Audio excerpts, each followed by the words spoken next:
अधिकार ज्यांनी उत्पादित केला त्याला, परंतु शेतकऱ्याच्या मालाचा भाव ठरवण्याचा अधिकार मात्र शेतकऱ्याला नाही.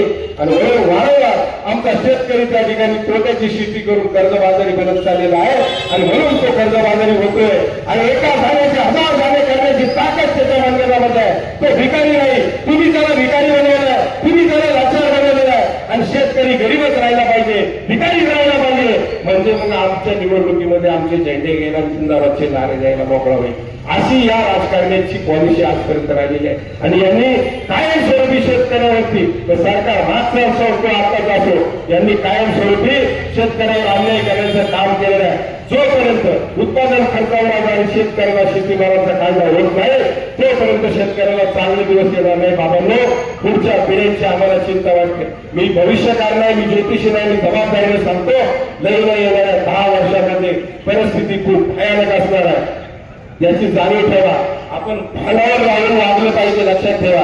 मी आजही सांगतो, माझी बायको चांगल्या ठिकाणी कामाला आहे, माझं पोरग चांगल्या ठिकाणी कामाला आहे.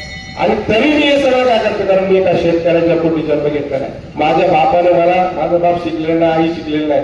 लहानपणापासून मला 7वी 8वीला असताना पेरायला शिकवलं. बैलाने मी आज पिळून दाखवतो, सरी काढून दाखवतो. 48 फूट विहिरीचं काम माझ्या गावाची मंडळी आलेली त्यांनी पाहिजे. नमस्कार, यायनं मटेरियलवर काढायचं ते काम सुद्धा मी केलेलं आहे. शेतकऱ्याचं दुःख काय, कष्ट काय, मी जवळून पाहिलेला माणूस आहे. त्याच्यामुळं मला या शेतकऱ्याबद्दल कळणारा मला हे म्हणून बाबांनो, माझी तुम्हाला कळकळीची विनंती आहे. आपल्या पुढच्या पिढ्यांचं जर भलं व्हायचं असेल तर या पुढच्या काळामध्ये शेतकरी म्हणून संघटित व्हा. म्हणून आम्ही पुढच्या पक्षाची गुलामी चाकरी त्या ठिकाणी करत आहे. माझा पक्ष म्हणजे माझा शेतकरी, माझी गोरगरीब जनता. मी शेतकऱ्यांसाठी आणि सर्व समाजातील गोरगरीब घटकांसाठी त्या ठिकाणी प्रामाणिकपणे काम करत असतो.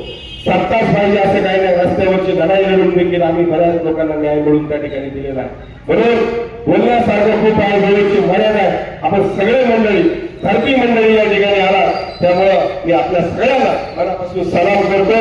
कारण राजकीय पक्षाची सभा घेणे इतके पैसे आमच्याकडे नाही.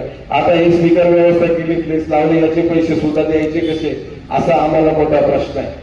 कारण आमचे काही 2 नंबरचे पैसे नाही, चोऱ्या मारायचे पैसे नाहीत, कष्टाचे पैसे. हे कष्टाचे पैसे घालून आम्ही आज सगळा अट्टहास या ठिकाणी करतो आहोत. फक्त बाबांनी माझी तुम्हाला कळकळीची विनंती आहे, वेळ निघून गेल्यानंतर मागून पश्चाताप करण्यात काहीच अर्थ नाही, लक्षात ठेवा. प्रभाकर बांगर मेला, राजू शेट्टी साहेब गेले की मग म्हणायचं नाही रे, ती माणसं खूप चांगली होती. पण जिवंतपणे साधू संतांना सुद्धा आपण सोडलं नाही. छत्रपती शिवाजी महाराजांना देखील 200 लढाया मराठ्यांची लढाव्या लागल्या. मी मगाशी सिंधुताईंचं देखील उदाहरण सांगितलं. आम्हाला फार सज्जन